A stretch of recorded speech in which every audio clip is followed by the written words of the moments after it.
Welcome back to the greatest podcast you'll ever hear. We have been talking about different aspects of being able to change how we feel. And the best way to change how we feel is to change how we think. Now, the action that we take to be able to change how we think will vary from person to person. We know that. How are we going to be able to change it for ourselves?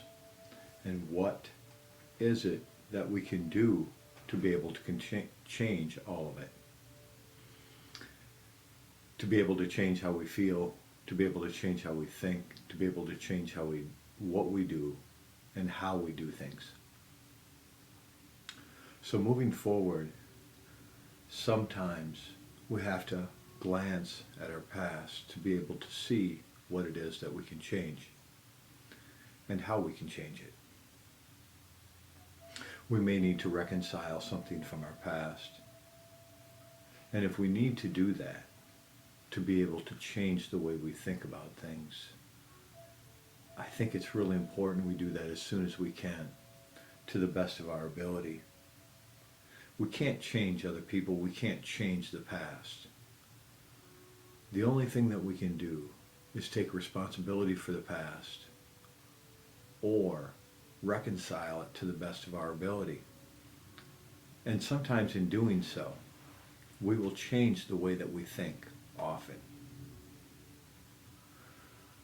We will change how we think about the past, and therefore we will feel different about it. When we feel different about the things that we have done to other people, with other people, to ourselves, we'll change how we feel about ourselves. So through this process, we're going to need to be able to, for lack of a better term, make some type of amends, whether that's to ourselves, whether that's to an institution, whether that's to an individual, people we love, people that love us. We're going to have to get to a point where we can figure out what it is we're going to say. It's a very individual thing. You may want to help keep their defenses down if you're speaking to an individual. If it's an institution, you may look for some guidelines on how to be able to reconcile with that institution to the best of your ability. If it's with yourself, it may be the footwork that you're doing to reconcile some of these other things that will help you to reconcile with yourself. If you have one that believes in a deities as a power greater than yourself, you may want to reconcile with that power. You may believe that you don't need to because you've already taken care of it with your best intentions. However that works is great. So if you need to be able to reach out to someone else and reconcile the past, maybe you could start off by saying thank you to them, telling them how you appreciate them, telling them what they've done for you and how you appreciate it. In doing so, you could drop their defenses and then say what you have to say if you're coming from a sincere place. I don't recommend that anybody attempts to do this just to appease a situation if you're not in a sincere place wanting to make things better. And I don't think that it's a selfish thing when you're trying to make things better for yourself. You may be wanting to make things better in the situation, you may be wanting to make things better for someone else, and if you're wanting to make things better for yourself, it is self-care. It's not selfish. So in doing this, as we make this approach, it's going to be really important that we don't make things worse, that we think about the approach that we're going to make, that the timing is the best timing that we could make, because timing and approach are the two key essential things to accomplishing anything in life. So the timing may be their timing, it may be your timing, it may be a greater timing. That's hard to determine. We just pick the best time we can. One thing we stay away from is something that's not good timing. at a big family gathering may not be the best place to make an approach to an individual. At some type of a reunion or something, it might not be the best. It may be the only opportunity you have, and therefore you may choose to do it. It's all in your ability to be able to move forward. So, as you make this approach, you first start off by saying something, not to appease them, something that's true, something you appreciate about them. Thank them for something they've done. Then, let them know how you're going to do things different, how you don't want to live the way you once lived. You know, I was telling a group of people one time, I was speaking with a few people, and I told them that if I say I'm sorry to someone, a couple of things need to be present. For one, I need to feel sorrow in my heart. If not, there is no need to lie to them and tell them I'm sorry. For another, I need to know I will do everything in my power to not do what it is that I'm sorry for again. Because if I have an intention to do it again, I'm truly not sorry. There is no point in saying it. So when making an approach with someone, when trying to reconcile something from the past, saying you're sorry may be part of it, it may not be. It's a very individual thing. You need to be able to find a way to be able to reconcile your past, to be able to think better about yourself so that you can feel better. That's what it's about. It's about being able to feel better about yourself. So when you get to a point, and if some of you are depressed, if you suffer from mental illness, which comes through sometimes head trauma, sometimes through events, through different aspects, that anxiety, depression, or different types of bipolar may come about many different ways. If you talk to doctors, they will give you much more specifics on how some of these things can happen and how they're triggered and how there's no explaining some of it. It's just where some of us are. And we do the best we can with what we have. That's the whole key to life, is understanding that if we're kind of depressed or we're not feeling good, that we can do our best to feel better, and we also may still feel a little off. And that's okay. If we feel better than we did because of what we did, I think the action that we took is commendable. If we feel worse after we did something, then maybe it's time to make some more changes. And this is what I'm talking about. If you're taking action every day and you don't feel good about yourself, you don't feel good about the things you're doing, whether it's your job, whether it is, your schooling, whatever it is that's in front of you, if you're not feeling good about what you're doing, maybe it's time to make some changes so you can feel good about what you're doing. I'd like to talk a little bit about terminology. I have briefly spoke about it in the past. And someone that I care for very much in this world pointed out to me that I use some curse language in a past episode.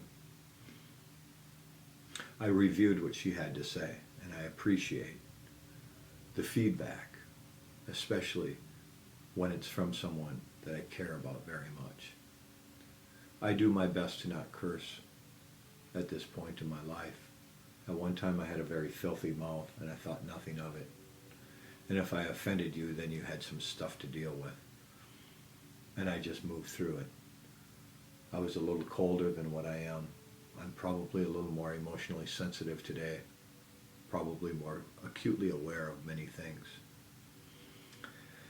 And she said something about when I use terminology speaking about other people being at their place of employment or speaking of their place of employment with disdain or complaining about it.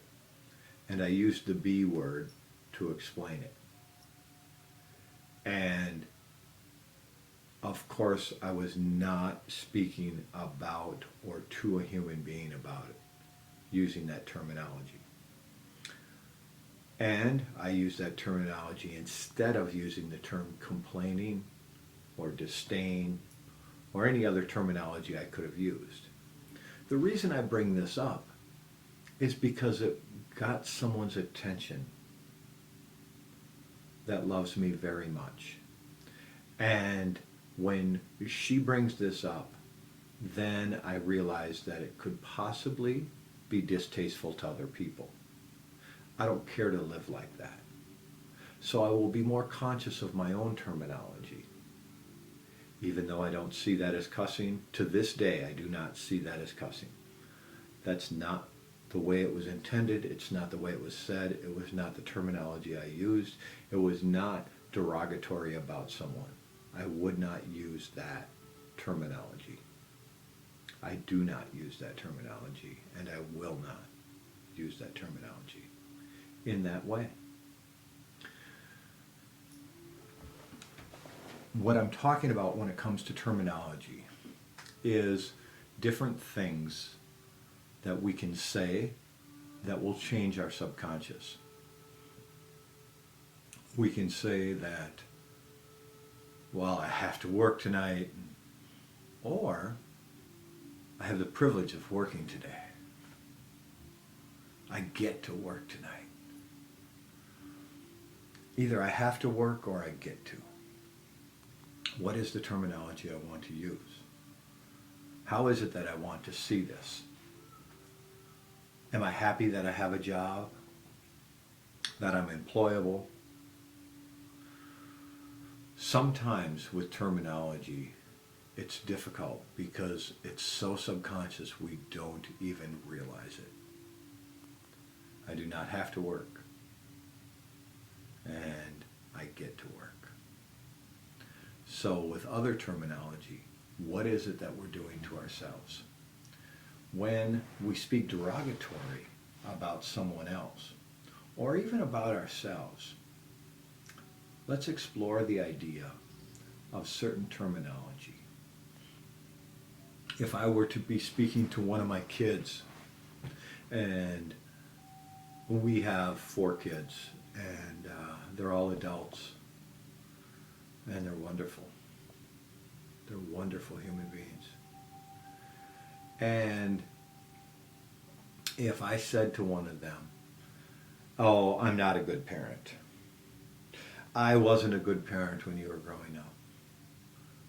What they're hearing subconsciously is that they weren't a good kid, that they're not a good child today. They're hearing this subconsciously because biologically they are half of them is me. I am half of them because they are my child. So what they're hearing is that they're not that good of a kid. They're not that good of a child. If I say to them, I have made some mistakes and I did the very best I could, that may be terminology that is a little easier on their palate, subconsciously. They may be hearing something different when I say I did the best I could when you were growing up. They may hear something different when I say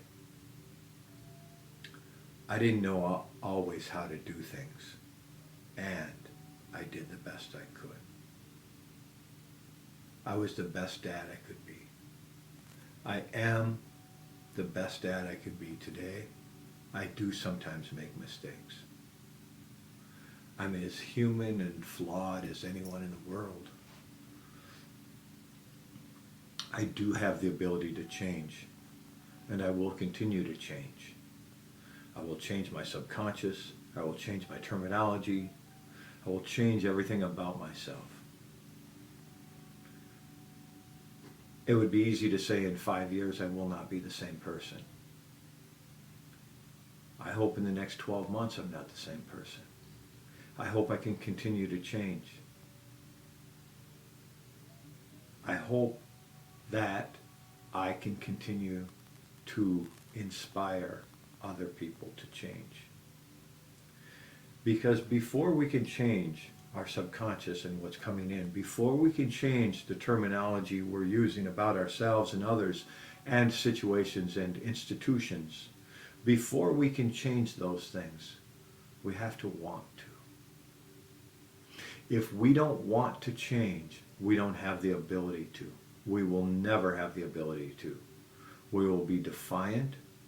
We will be obstinate. We may even be angry, trying to hold on to what we have, thinking that change isn't good. Changing the subconscious through the TVs, the movies, the YouTube, the social media that we watch. What is it that intrigues you? I get it. There's some things out there that are kind of like a train wreck. There's horrible things happening, and you don't really even want to watch and can't look away. That's a problem.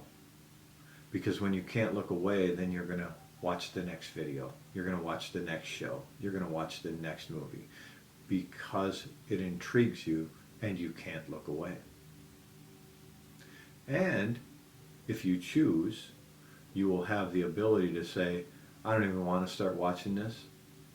I don't want to click on that next video. I don't want to be part of this social media that talks down about people, because somewhere I fit into that category. Because somewhere people in my family fit into that category.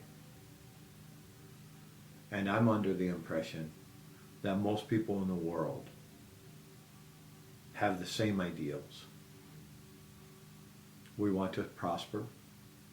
We want to be loved. And we want to be respected.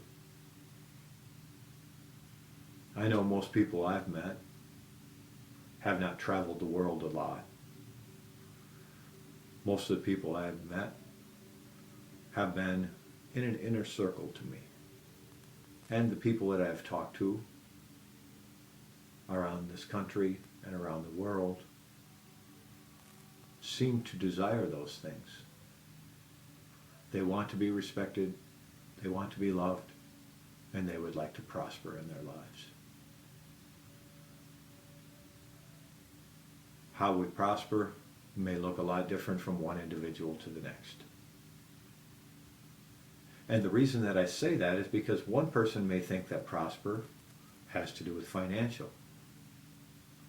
Another may think prosper has to do with emotional.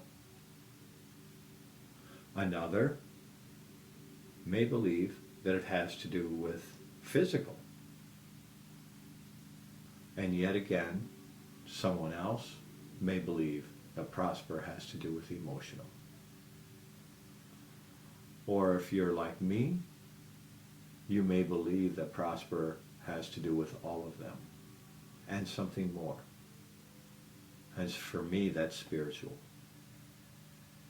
My physical, my mental, my emotional, my ability to be able to help others, which may have to do with financial, all has to do with the same thing. It's all one. I have to move forward as a human being. How am I going to get to know my higher self? One of them is by continuing to do these podcasts and talking about what it is I'll do.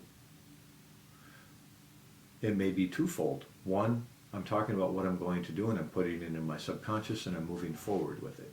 Great idea, great action, and I'm beginning to change something.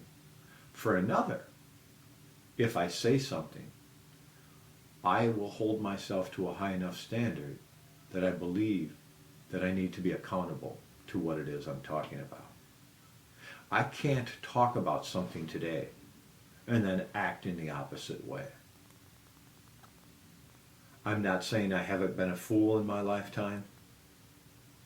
I'm not saying that I haven't contradicted myself. And I'm not saying I haven't been a hypocrite, because all of those things have been true. I remember working with a young man I was attempting to mentor 25 years ago. And he said, I have a young boy. I don't mind being a hypocrite. I just want to live the way I want to live. And my first thought was, I don't even know if I can help you if you don't have a problem being a hypocrite. I get that some of us are hypocrites. And when I've been a hypocrite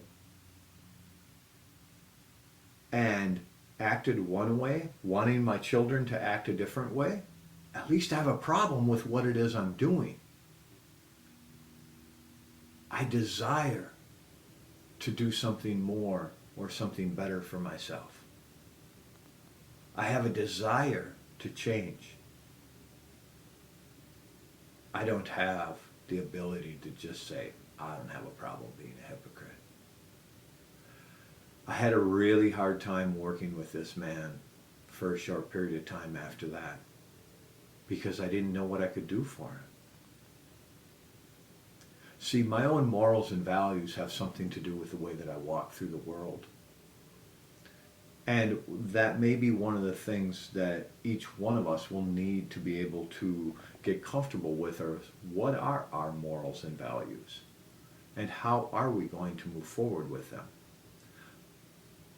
Are we in line with our morals and values? Have I crossed my values?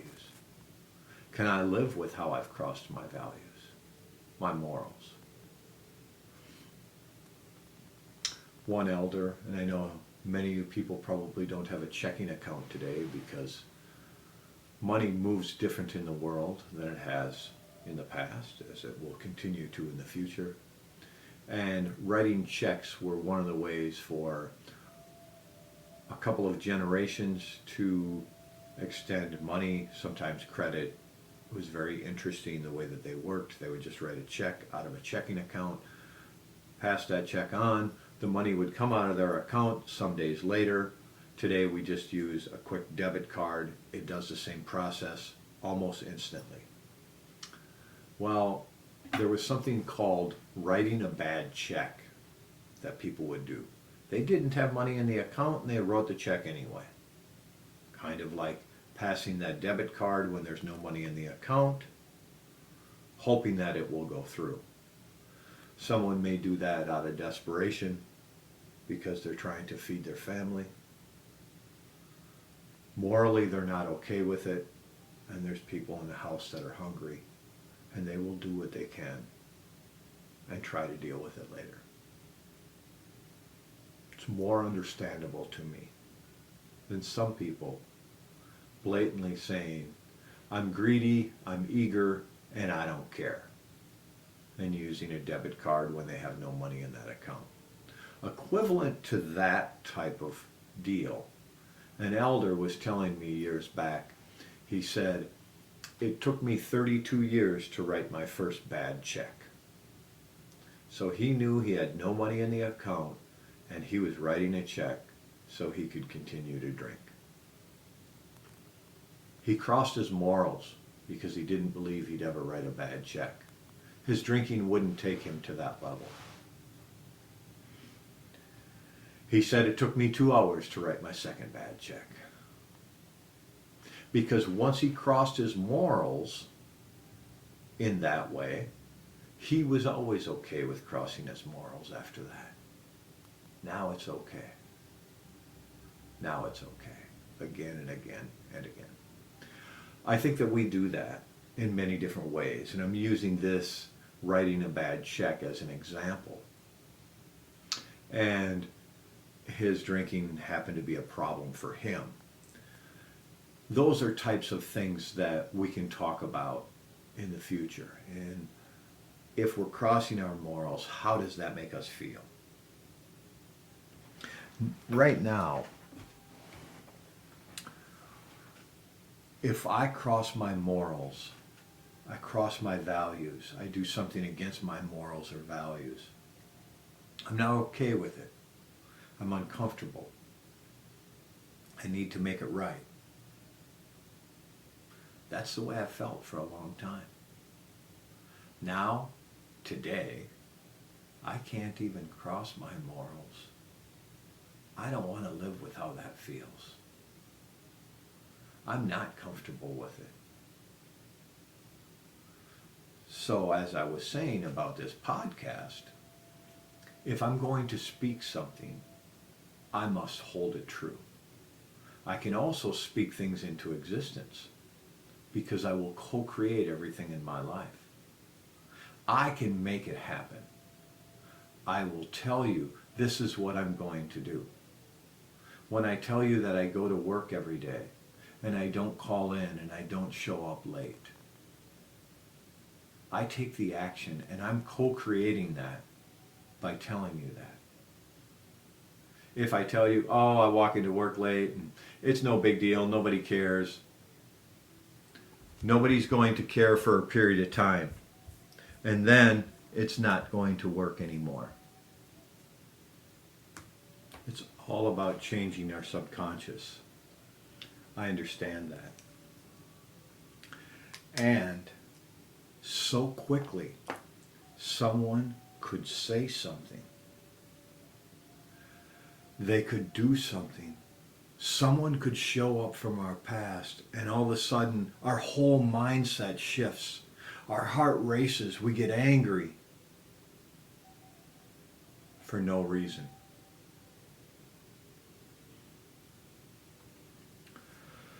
So this is going to be a long process for most of us to change immensely. And the little changes come immediately. Take a different action. Tell yourself you're going to show up to work on time. Tell yourself you're not going to call in sick.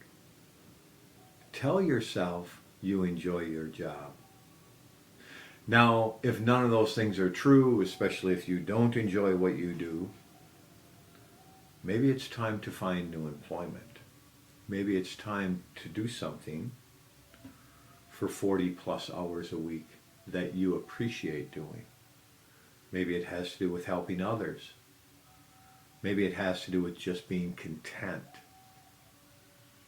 You have many different options in what you can do for work in the world. And sometimes people put more into their work than they do the people who love them or the people that they love. And that makes it difficult. And moving forward, we're going to learn how to do these things differently. If you work in the customer service industry and you struggle with the idea of being able to be of service to people, maybe it's not working so well anymore. Customer service industry can be difficult. It can be easy walking in. And if you don't keep the right mindset, if you don't keep the right things in your subconscious, if you forget that you're there to be of service to people, it can be very difficult. It can be difficult on your physical body because you will carry the stress from it. So you'll get the headaches, you'll be in pain throughout your body. Many different ways it could come to an individual. Maybe it's time to move up into management and get a different perspective on it. So you don't have the first-hand experience with all of the guests. Maybe once removed would work for a period of time. Maybe that would allow you, at that point, to be able to move forward with another job because you have some management under your belt. And then you could walk into a different position with a different organization and have a whole new mindset. And maybe it's just time to change your subconscious, your terminology, the things you think about yourself, the things you think about others, change how you feel, and become a totally different employee right where you're at. All kinds of different options with this. We have time to change who we are. We have the ability to change who we are. And if you have the desire to change things about yourself, you will begin to change them almost immediately. Looking forward to next time. Live in harmony with and use the bounty of the land to bring kindness to the world.